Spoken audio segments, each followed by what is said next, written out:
बच्चों, अभी हम लोग वीडियो नंबर 5 में पढ़ेंगे, वीडियो नंबर 4 में है ना।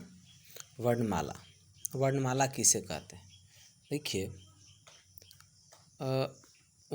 जब वर्ण कहे तो स्वर और व्यंजन दोनों को वर्ण ही कहते हैं। जब वर्ण एक निश्चित क्रम में एक साथ लिखे जाते हैं तो वह वर्णमाला बन जाती है। क्या बन जाती है? वर्णमाला बन जाती है। यानी ऐसे कहें कि जिस तरह फूलों के समूह को माला कहेंगे, उसी तरह वर्णों के समूह को वर्णमाला कहेंगे। आपसे प्रश्न पूछा जाए कि वर्णमाला किसे कहते हैं, तो छोटी से सीधे सीधे कहेंगे कि वर्णों के समूह को वर्णमाला कहते हैं। हर भाषा की अपनी एक वर्णमाला होती है। देखिए, प्रत्येक भाषा की अपनी वर्णमाला होती है। अब जैसे देखिए, जैसे ये हिंदी का हो गया, यानी ये क ख ग जो भी है।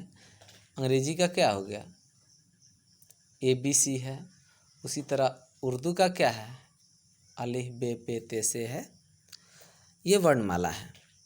हिंदी वर्णमाला में 44 वर्ण है, 11 स्वर और 33 व्यंजन है। देखिए, अलग अलग व्याकरण के पुस्तकों में अलग अलग संख्या दी गई रहती है ना। कहीं 48, कहीं 49, कहीं 52 करता है, पर यहाँ आपको जो दिया गया है वो 44 ही दिया गया है। ठीक है, तो यहाँ हम लोग 44 ही पढ़ेंगे। वर्णों के एक निश्चित क्रम में बंधे समूह को वर्णमाला कहते हैं। कि वर्णों के समूह तो होते हैं, पर कैसे होते हैं? निश्चित समूह होते हैं, क्रम में सधे होते हैं ना। र के विभिन्न प्रयोग, यानी र जो है, देखिए र का 3 तरह से प्रयोग होता है ना। एक ट्रेन 4 तरह से। ठीक है, अब देखिए, रस, राम, लकीर एक साधारण र है। ये रेफ के रूप में र। खर्च, वर्षा, सर्प, ये र। ड्रामा, ट्रेन, राष्ट्र। देखिए, ये जो र है ना, ये टवर के साथ इस र का प्रयोग किया जाता है। ये जो र है, ये इसको हम रेफ कहते हैं।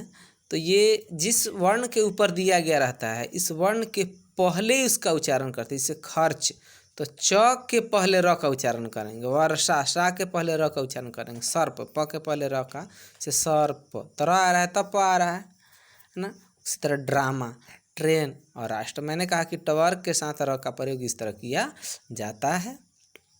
उसके बाद है ये, देखिए र, ये प्रथम, ग्राहक और समुद्र। देखिए, यहाँ जो र था, ये संयुक्त रूप में आधा कहें, जिसमें इस र में स्वर की मात्रा नहीं थी, लेकिन इस र में स्वर की मात्रा है, और जिस वर्ण से ये जुड़ा हुआ है उसमें स्वर की मात्रा नहीं है। जैसे प्रथम, तो प्र को कैसे लिखते हैं? PRA से प्र लिखते हैं। यानी PRA का मतलब क्या हुआ कि आधा प है और पूरा र है। ग्राहक, तो GRAHA के लिखेंगे ना, तो GRA, आर के बाद ए आ रहा है, यानी आधा ग है और पूरा र है।